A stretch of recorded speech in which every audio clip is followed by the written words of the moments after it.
dia, boa tarde, boa noite, gente! Estou aqui novamente no nosso novo cenário da nossa casa nova para fazer a continuação deste vídeo onde eu falo para vocês tudo o que você precisa saber para comprar uma casa. No vídeo anterior eu falo o que você tem que analisar antes de você escolher a sua casa.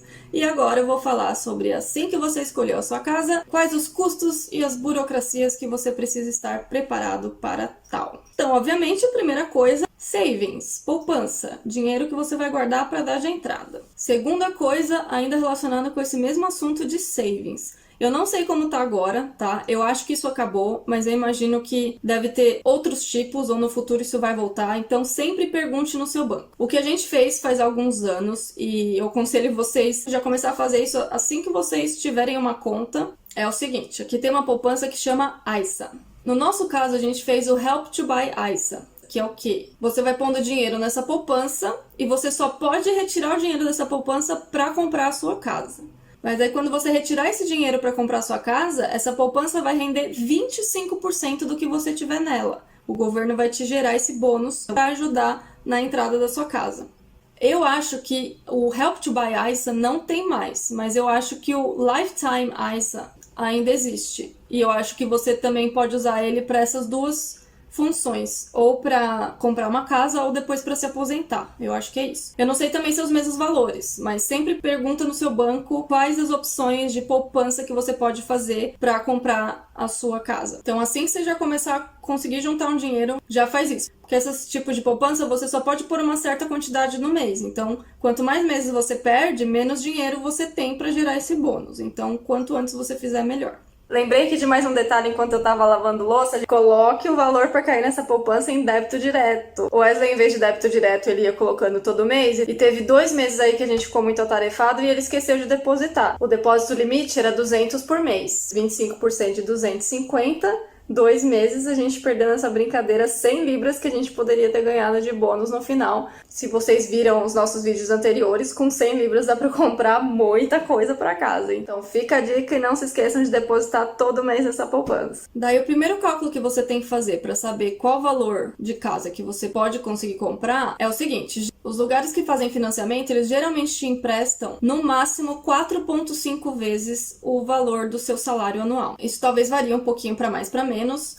mas é em média 4,5 vezes o valor do seu salário anual. Então você vai pegar o seu salário, o salário do seu parceiro, o valor bruto, pega o salário anual dos dois, soma, multiplica por 4,5 e esse vai ser o máximo de valor que você vai conseguir pegar emprestado. Outra coisa é que para comprar uma casa você sempre vai ter que ter no mínimo 5% do valor da casa de entrada. Então, fazendo um cálculo simples aqui, se você pode pegar no máximo 100 mil libras emprestado, você tem 5 mil libras na poupança, você só vai poder comprar uma casa de 105 mil libras. Nem adianta ver casa mais cara que isso, que você não vai conseguir. A não ser que você queira entrar no esquema do Share Ownership. Então, vamos explicar aqui os dois esquemas do Help to Buy. Tem o Help to Buy Equity Loan, que você vai pegar parte emprestada com o banco, ou com o lender, que fizer o financiamento para você. Você vai pegar 20% do valor da casa, também de empréstimo, só que é um empréstimo com o governo, e você vai depositar os 5%. Ou seja, se você fez as contas e o seu salário anual vezes 4,5 deu 75 mil, por exemplo, você não vai precisar comprar uma casa de 80 mil. Você vai poder comprar uma casa de 100 mil, porque você vai ter 75 mil de empréstimo, mais 20 mil de empréstimo, mais 5 mil do dinheiro que você vai dar de depósito. Então você pode ter uma casa de um valor um pouco maior. Mas aí você tá procurando casa e na verdade não existe casa de 100 mil onde você quer. Só existe casa de 200 mil, 300 mil, 400 mil. E daí tem alguns lugares, então, que eles têm o esquema do Help to Buy, que é o Shared Ownership, que você compra só uma porcentagem da casa. E essa porcentagem, às vezes é 75%, 50%, e às vezes começa até 25%. Uma casa que você quer custa 300 mil, mas você pode comprar 50% dela, que vai ser 150 mil. Ou você pode comprar 25% dela, que vai ser 75 mil. Daí chegou no valor que você pode. A única diferença dessas duas é que daí você vai ter que se preparar para um valor mensal um pouquinho maior. Porque quando você compra no valor do Share Ownership, você vai pagar o valor do financiamento e mais um aluguel. Então, o que acontece? Você paga esses 25% da casa, mas o outro restante da casa que você não está pagando, você paga um aluguel para o governo. Aí, ao longo do tempo, você pode comprar mais 25% da casa e assim por diante. E daí o valor desse aluguel vai diminuindo até que um dia você consiga comprar 100% da casa. De certa forma, ainda é vantajoso. Talvez você vai gastar um pouco mais por causa disso, mas pelo menos você vai saber que aquela casa vai ser sua. Não é como uma casa 100% alugada, que você sabe que em algum momento você pode ter que sair de lá porque a pessoa vendeu a casa ou alguma coisa assim, né? Então, você estando nesse esquema do share ownership, mesmo que a casa ainda não seja 100% sua, mas pelo menos você sabe que ninguém vai te tirar de lá e que você vai ter o direito de comprar aquela casa quando você puder. Já o equity loan, se você tiver condições, é muito mais fácil, porque daí você vai pagar só o valor do financiamento e quanto mais de entrada você conseguir dar, menor vai ser a sua parcela. No nosso caso, valeu super a pena pra gente, porque a parcela do financiamento acabou ficando muito mais barata do que o aluguel que a gente estava pagando. Isso já somando o seguro de vida, seguro de casa, o gasto a mais que a gente vai ter com transporte. Todos esses gastos somados ainda assim eram menores do que o valor que a gente estava pagando de aluguel. Então isso é uma conta legal de vocês fazerem também para ver se vale a pena para vocês. Lembrando que se você optar por pegar o equity loan e pegar 20% de empréstimo a mais do governo, lembre-se que depois de 5 anos você vai ter que começar a pagar esse empréstimo. E mais um detalhe mais importante ainda é que, digamos que a sua casa custa 100 mil e você pegou 20%, certo? Então você daqui 5 anos teria que começar a pagar esses 20 mil. Porém, daqui 5 anos a casa vai ter valorizado. Então, às vezes a casa vai estar valendo 200 em vez de 100. Então, esses 20 mil, eles na verdade vão virar 40 mil que você vai ter que pagar. Você pode ou já dar uma porcentagem à vista, ou você pode pegar esse bolo e acrescentar no seu financiamento. Então se prepare e ou junte bastante dinheiro para amortizar, ou já esteja ciente que daqui 5 anos a sua parcela do financiamento vai aumentar subitamente. Esteja preparado para isso. Então o primeiro gasto que você teria com a sua casa seria o quê? O valor que você vai dar de depósito para reservar a casa. No nosso caso foi 500 libras, sendo que se a gente desistisse, eles devolveriam somente 250. Mas isso eu imagino que pode ser diferentes valores pela Inglaterra, ou dependendo do empreendimento que vocês escolherem. Alguns outros empreendimentos que a gente viu, acho que era 200, 300, mas alguns não eram reembolsáveis, então isso pode variar. No nosso caso foi 500 com 250 reembolsável. A segunda coisa que você vai precisar, que não necessariamente é um gasto, só se você quiser, é um broker, que eles chamam. Eu vejo isso meio que como um despachante aí no Brasil. Então o broker vai te aconselhar e fazer para você todo esse processo do financiamento. Aqui não é como no Brasil, que somente os bancos fazem financiamento. Então são os lenders que eles chamam. Então existem milhões de lenders e o seu broker ele vai pesquisar o que mais se adequa com o seu perfil e que fica mais vantajoso para você. Como a gente já falou em vários vídeos, isso é algo que você pode consultar sozinho também. A gente já passou o link de site, já mostrou como mexe nesses sites. Tem o Money Advice, tem o... É só você digitar no Google Mortgage Comparison e você vai poder fazer isso. Daí você coloca o valor da casa, o valor que você vai dar de entrada e ele vai mostrar lá qual que é o valor dos juros e etc. E tem importante que vai interferir no valor da sua prestação do financiamento. Primeiro, o valor que você vai dar de entrada. Quanto maior for a sua entrada, isso também pode deixar os juros mais baixos e com isso a parcela do seu mortgage. Mas também um fator muito importante que a gente não se atenta. Quando você vai lá nos sites comparativos, eles vão perguntar por quantos anos você quer financiar. E daí quanto mais anos você financia, obviamente a parcela é menor. Mas tem um porém. Eles consideram que o limite de idade é 70 anos. Eu, por exemplo, poderia financiar uma casa por 40 anos e com isso a parcela ficaria muito mais baixa. Não vão pela minha idade, eles vão pela idade do mais velho. Já o Wesley só poderia financiar por 29 anos. E se ele fizesse 42, só por 28. Então, quanto menos anos você tem até 70, maior vai ficando as suas parcelas. Então, bora juntar dinheiro para comprar essa casa logo. Para você pagar menos de financiamento do que de aluguel, que nem a gente. Para você aplicar, você precisa do broker. Não que você precise, mas fique muito mais fácil. Mas para consultar, você pode consultar nesses sites para ver se o melhor deal que o broker te deu confere com o melhor deal que você procurou. E é super vantagem você fazer isso com o broker, porque a maioria dos brokers, eles não cobram nada. tá? O primeiro broker que a gente viu lá no início, que foi muito atencioso com a gente gostou muito dele, quando a gente tava pensando em comprar um apartamento lá perto de Heathrow há vários anos atrás, ele cobrava 500 libras pelo serviço dele. Então, se a gente fechasse com ele, a gente pagaria 500 libras. Porém, todos os brokers, eles ganham comissão. Qualquer lender que eles fechar, o lender vai pagar a comissão para eles. Isso até vem no contrato do financiamento, vem informando quanto de comissão que o broker ganhou. Então, a maioria dos brokers não cobra nenhuma taxa por esse serviço. Então, a não ser que você gostou muito daquele broker ou alguém te passou um broker de muita confiança e você não se importe de pagar esse dinheiro, tudo bem. Mas se não, procure um broker que não cobre essa taxa. Uma coisa que esse broker falou pra gente lá vários anos atrás, e foi um ponto importante, é o seguinte. Esses valores que eu vou falar é de 3 anos atrás. Talvez hoje em dia, com toda essa crise mundial aí do coronavírus, talvez isso não seja tão diferente, porque os preços dos juros abaixaram muito aqui. Mas há 3 anos atrás, o broker falou pra gente, se vocês derem 5% de entrada, os juros está em torno de 4,5%. Só que se vocês derem 10% de entrada, os juros cai para 2%. Então a gente colocou isso na cabeça e desde que a gente desistiu de comprar aquele apartamento, a gente se dispôs a juntar o suficiente para dar 10% de entrada para que nossos juros fossem menor. Hoje em dia eu acho que isso não está fazendo muita diferença, porque os juros estão tão baixos que eu acho que 5% de entrada deve ser tipo 1,9% e 10% de entrada deve ser 1,5%. Então não vai fazer tanta diferença, mas dependendo de que ano você está assistindo esse vídeo, faça isso, pergunte para o seu broker ou no site de comparação, coloque dando 5% de entrada ou dando 10% de entrada para você ver a diferença de juros que fica.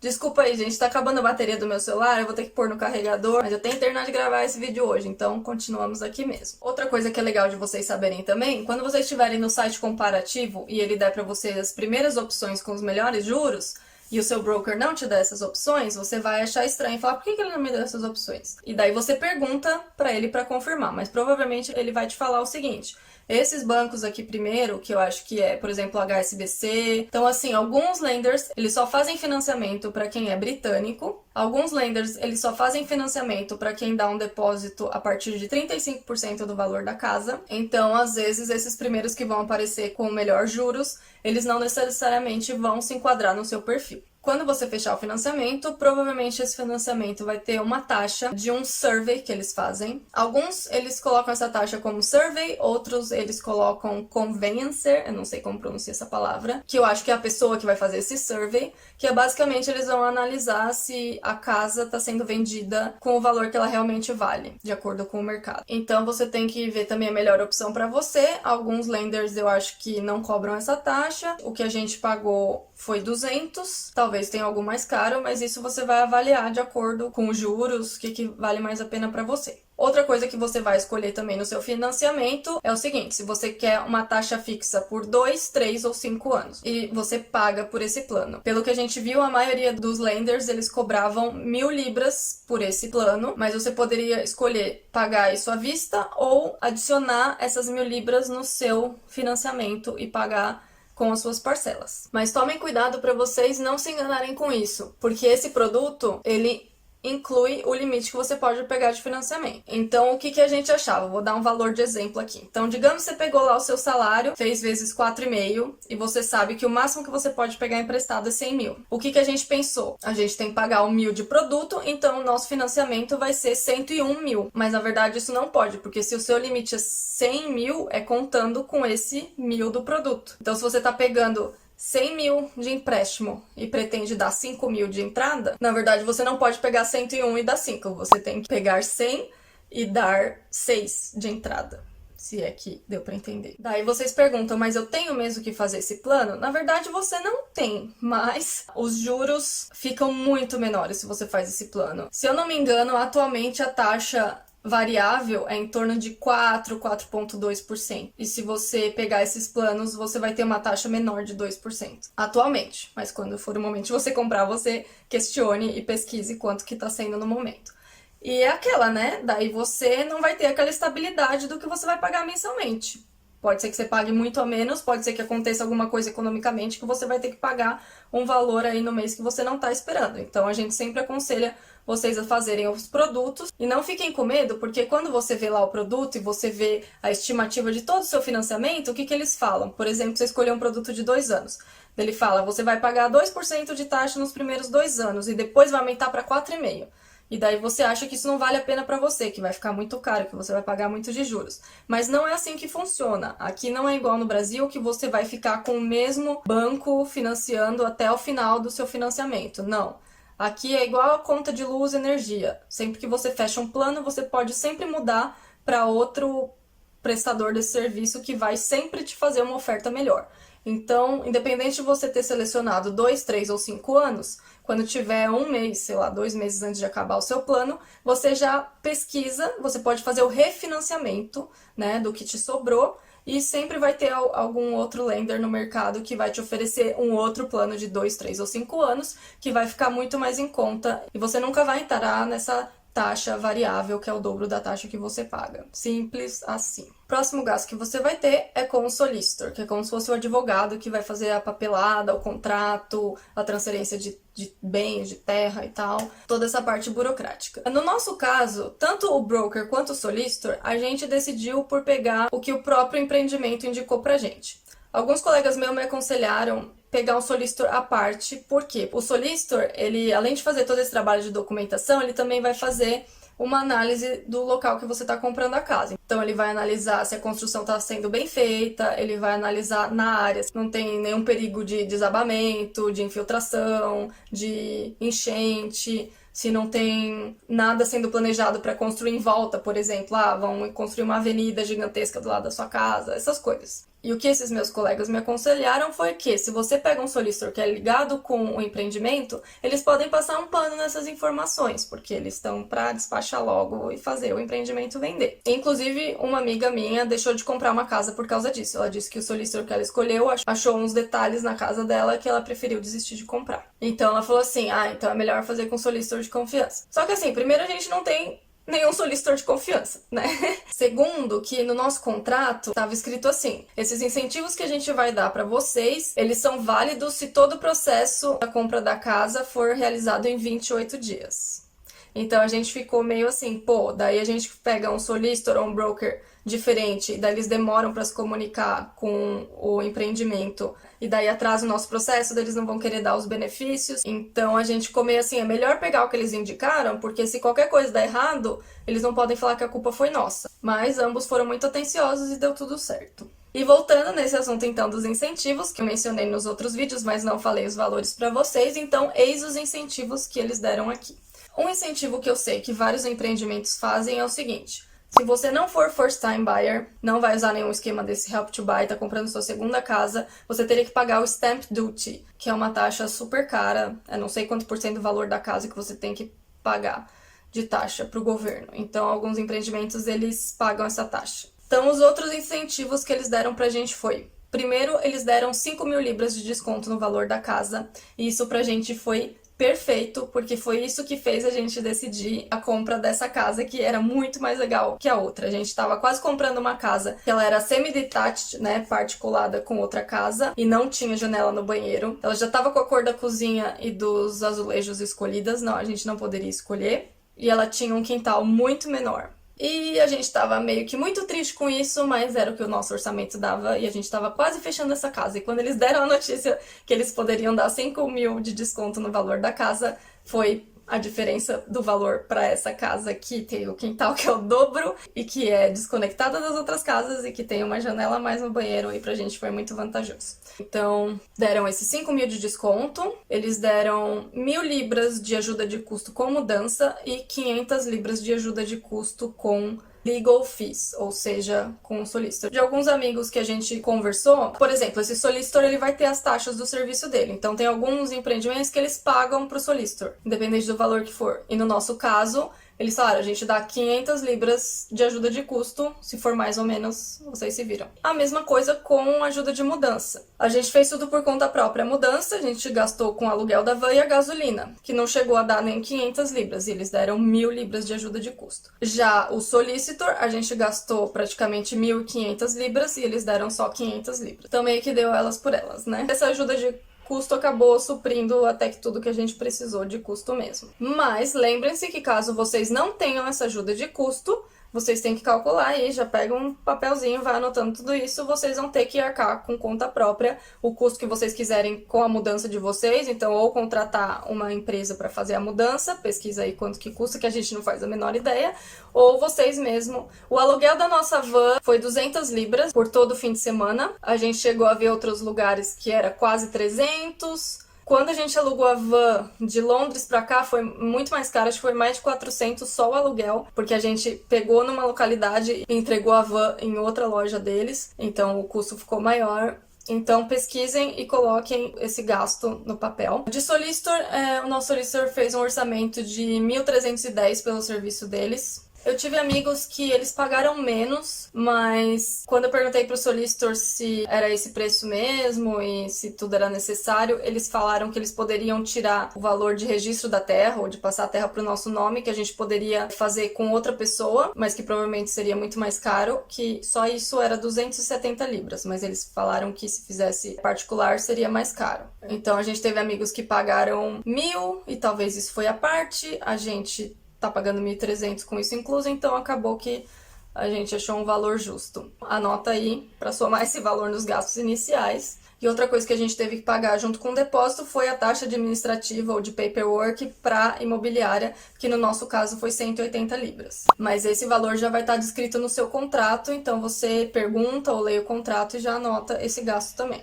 Esses gastos não foram todos juntos, né? Então a gente pagou inicialmente os 500 de reserva, depois a gente pagou 200 pro lender, 300 pro solicitor, daí depois o solicitor pediu um depósito só de 1.000 e mais 700 e pouco do serviço deles. E daí só quando tava tudo pronto a papelada, foi que eles pediram o restante do dinheiro para eles e todo o depósito inicial para casa. E mais esses 180 da casa. Então, cuidado para vocês planejarem o tanto de dinheiro que vocês vão ter que ter no tempo certo. Então, por mais que eles dão esses incentivos para vocês, de ajuda de custo com mudança, etc., não é um dinheiro que eles vão te dar, é um dinheiro que eles vão deduzir do valor da casa. Então, não é algo que você acha, não preciso ter esse dinheiro que eles vão me dar. Não, você precisa pagar e daí isso vai te dar um valor menor de depósito. Então, quando tiver tudo em ordem as papeladas, eles vão te dar uma conta final, onde vai ter o valor da casa, menos o desconto, menos os incentivos, menos esses valores que você já deu de depósito de entrada e o restante do depósito final que você tem que fazer. Outro custo que você tem que levar em consideração é o que eles chamam de service charge, que é como se fosse um condomínio, que aqui não é igual ao condomínio de um apartamento no Brasil, que a gente paga um absurdo mês a mês, né? Aqui é uma quantia bem mais singela que você paga anualmente. O que a gente percebeu foi que para casas, geralmente é muito menor esse valor, ou é por causa da região, porque quando a gente estava vendo aquele apartamento para comprar lá perto de Heathrow, essa taxa era de 600 por ano. Aqui a maioria dos empreendimentos que a gente viu era em torno de 300 ou menos por ano. E desse que a gente escolheu, eles falaram que enquanto eles estiverem construindo, que o site todo ainda vai demorar uns 2 anos para ser construído, a gente vai pagar só 88 libras por ano e depois vai aumentar no máximo para 200 libras por ano. Então isso é algo legal de vocês perguntarem, né, antes de fechar o negócio, para vocês saberem quanto que vai ser esse service charge para manutenção do condomínio e para vocês saberem também, pelo que eu entendo, não é algo que vocês podem dividir e pagar mês a mês, é algo que você paga todo ano já o valor completo, inclusive no depósito eles já somam, no nosso caso eles somaram o equivalente, então a gente já pagou o valor total de julho a dezembro deste ano. E acrescentando nessa taxa de service charge, quando a gente estava vendo esse apartamento em Stennis, tinha uma outra taxa também, porque quando você compra uma casa, você tem o que eles chamam de freehold, então a casa vai ser sua para sempre.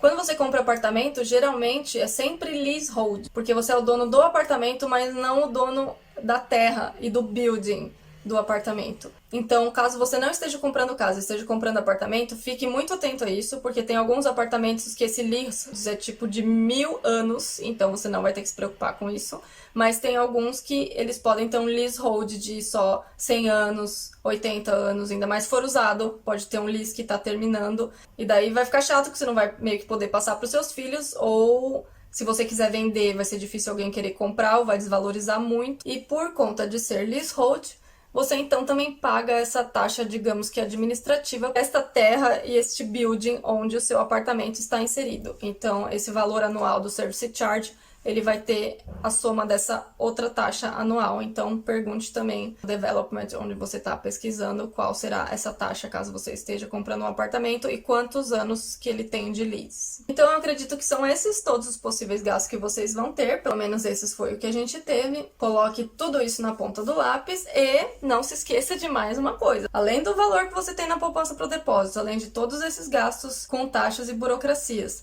não se esqueça que você vai precisar de muita coisa que você ainda não tem para sua casa nova. Se a sua casa como a nossa não vier com geladeira, máquina de lavar roupa, lavar louça, caso você também não tenha cama, sofá, guarda-roupas, então pense muito bem todos os itens, principalmente esses que o custo vai ser bem elevado. Pense nesses itens que você vai ter que ter assim que você pular para dentro da casa. E se você não tem ainda, pesquise o valor deles, coloque num papel para você ter a soma de todos esses valores guardados antes de você começar a ir lá reservar a casa que você quer comprar. Um dos vídeos que a gente tá na estrada fazendo a nossa mudança, a gente gravou isso, a gente gravou todos esses itenzinhos que a gente lembrou que você vai ter que comprar para uma casa que você geralmente não tem numa casa que você aluga. Se vocês quiserem esse lembrete de itens, que no vídeo que a gente vai deixar linkado, que lá a gente fala mais coisinhas para vocês lembrarem. Então é isso, essa foi a nossa experiência, aqui estão todas as informações que a gente precisou, que a gente usou, tudo que a gente passou, tudo que a gente gastou. Agora estou muito feliz que eu vou poder deletar tudo isso da minha memória, porque eu não vou mais precisar.